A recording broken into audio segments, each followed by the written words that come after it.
Hey guys, it's Sean again, and for my first actual episode, other than my intro, I'm going to be talking about specifically the combat mindset versus the civilian mindset.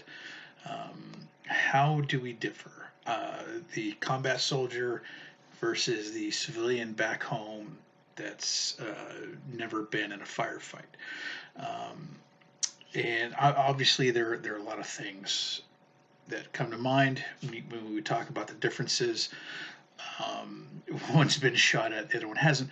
But specifically, the mindset and how the combat mindset carries over to the civilian sector and how it can affect you negatively and positively in some ways. Um, and the first way is when you're on a combat deployment, especially with the Army, you're deployed for 12 months, if not longer. With some other branches, might be 6 months. Even within some sections within the Army, might be 6 months. But typically, you're talking about a year-long deployment, and that's a long time. It's good and it's bad.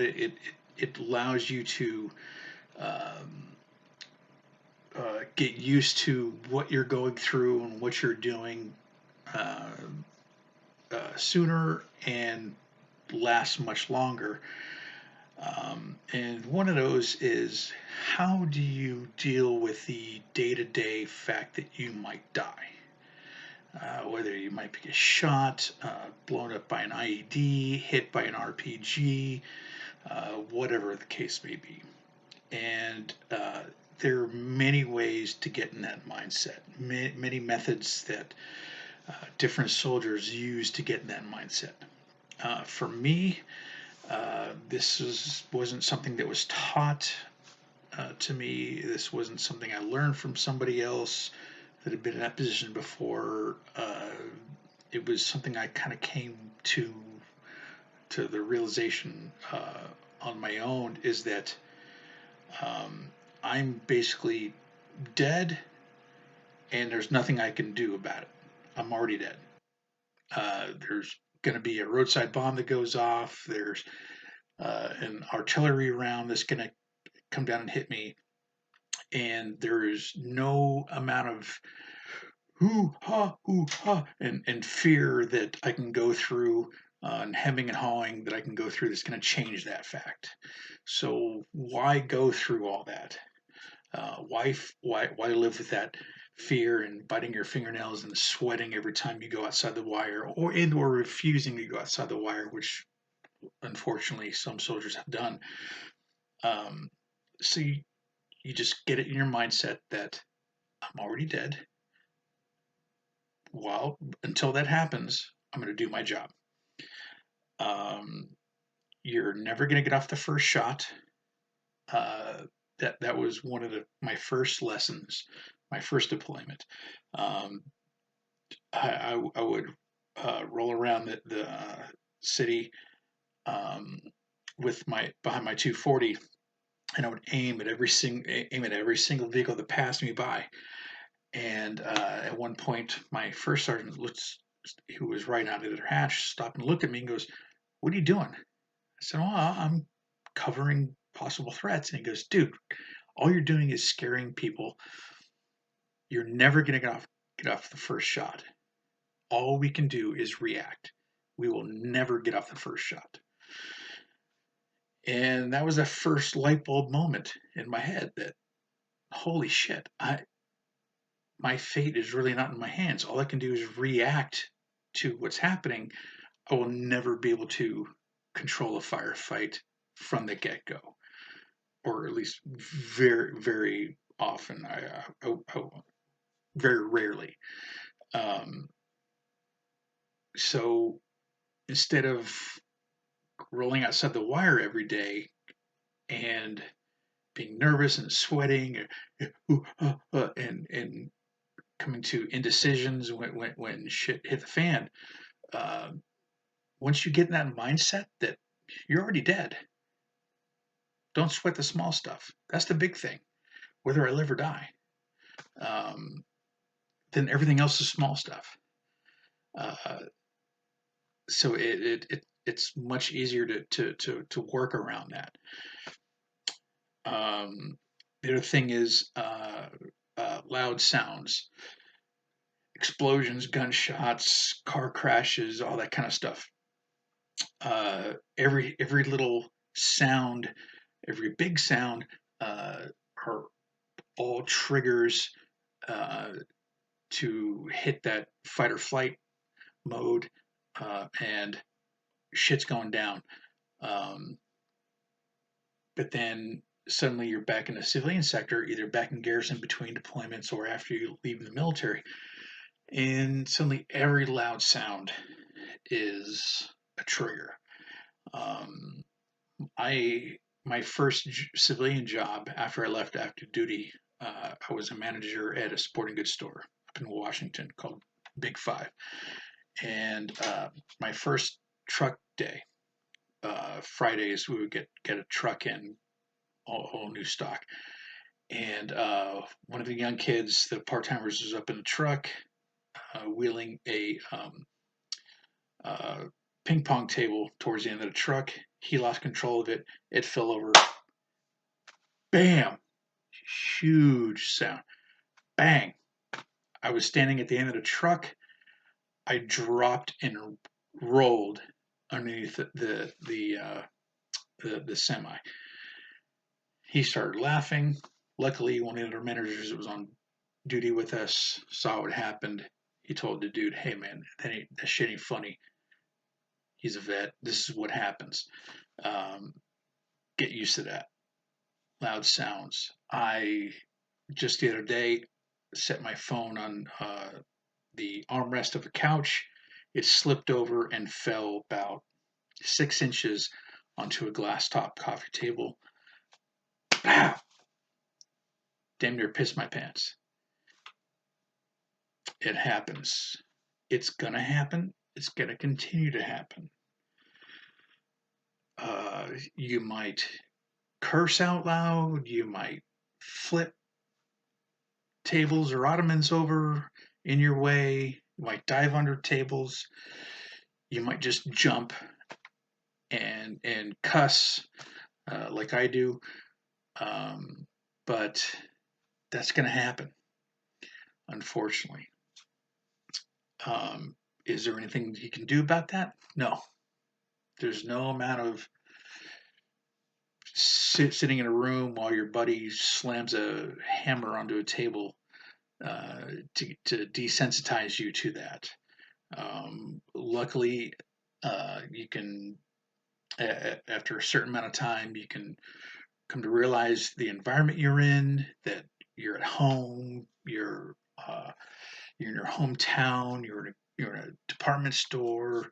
Uh, you can hypersensitize yourself to your surroundings in order to minimize your reaction to these loud sounds. But Unfortunately, your reaction to these loud sounds, or your reaction, the reaction of your loved ones' loud sounds, will never completely go away, or is not guaranteed to completely go away. The other thing is hyper alertness. Looking for snipers, looking at high ground. You're driving through downtown, and you might be looking up at the high ground at rooftops of buildings. If you're out in the wilderness, you might be looking at peaks of hilltops or mountains. Um, uh, you're constantly looking around you. You might be in a restaurant, and this is when I have. You absolutely cannot sit with your back to the rest of the restaurant and or the front door. My brother, unfortunately, has this too, and it's a constant battle between the two of us. Every time we go into a restaurant, we're constantly trying to slip in to get the back seat, the one facing the rest of the restaurant, or the front door. And every time one of us gets that seat, that sweet spot, we're looking at each other like, "Oh, you asshole! You know what you're doing." And the other one's like, "Yeah, obviously, obviously I know what I'm doing. It's going to happen. But here's the thing. I trust my brother to have my back if he's the asshole to get that back seat first, and vice versa. If I'm the one to get that back seat, he still looks at me like, ooh, but he trusts me to have his back. So it's not a crippling thing where we could just can't enjoy our time sitting there eating lunch or whatever. So again, there are ways around it. Trust who you're with. Um, big one is driving. Holy shit! I don't know how many tickets I got out of when I first came back from my first deployment because we're used to hauling ass right through intersections, blowing stop signs, signals. We own the road, right? We're in a convoy or combat convoy. We're hauling ass going from point A to point B in a foreign country. God damn it, get out of our way, or you might get shot, right? You're back in America now, right? I almost got a couple tickets. Luckily, uh, I was at the time I was living in Lacey, Washington, around about 20 minutes outside of Fort Lewis, where I just deployed out of. Cops around there knew. Oh, you just came back. Okay, hey man, relax. You're in the states now. Those big red signs that say stop, yeah, those aren't suggestions. They are stop signs. Um, some of the other things, though, are some other things you might see in a road: potholes, trash bags, other trash in the middle of the road, um, square blocks of fresh tar, newly repaired sections of road.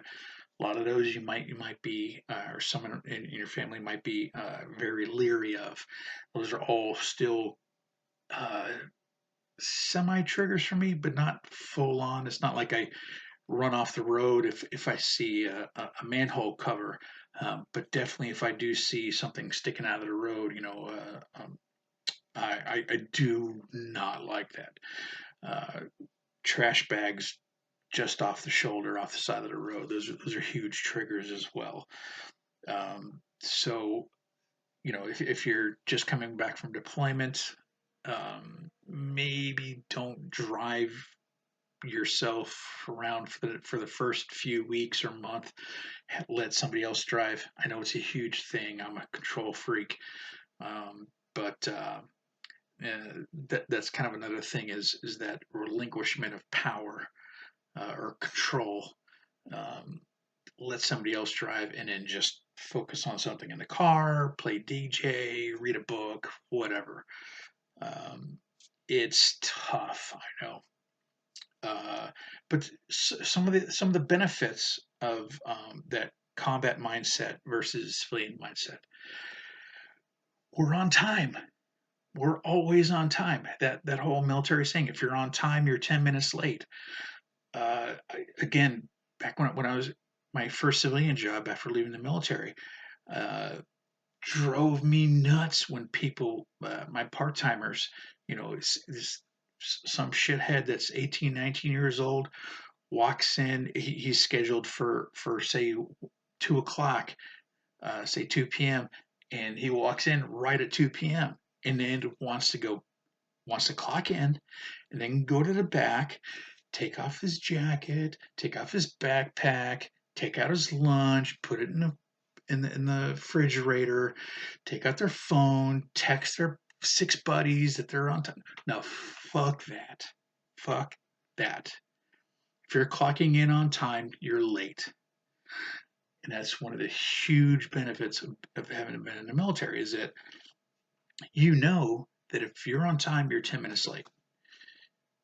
If you got to be at work or at an appointment or whatever at a certain time, whatever you need to get done before that time, whether it's eating breakfast, eating lunch, call your buddies, call your family, change clothes, you do that before you clock in.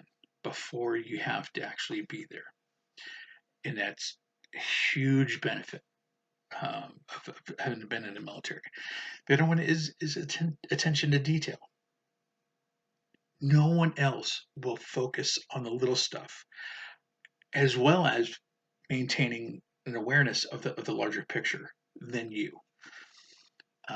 Again, going back to the sporting goods store I worked at, I don't know how many times I would see somebody put up a pair of men's Asics, I don't know, call them Blue Force 2, in the women's Asics Blue Force 2 section. And just because they go, well, it's Asics Blue G Force, blam, they throw it up there because they're lazy or don't have enough time or they're in a hurry. They're helping a bunch of customers, doesn't matter. They don't take the time to look at the label and put the goddamn thing back where it goes. That's a huge benefit, is that you focus on stuff like that and you do it. Now, the drawback is that if you're in charge of somebody that's doing that, it drives you nuts, right? Fucking, I used to go back in the stockroom and punch boxes just because some ass clown put the wrong shoe back in the wrong spot on the wrong shelf. Is that really life or death? Life, limb, or eyesight? Is that going to end my day or seriously hamper my day in any meaningful way? No. But it's the attention to detail. So this one is kind of a double-edged sword. Um, but anyways, so hopefully you guys like this video. Please like and subscribe. This is just a quick combat mindset versus civilian mindset. Just kind of get you guys where I'm coming from, and hopefully this was helpful to you guys. And please, again, leave your comments below. Thank you.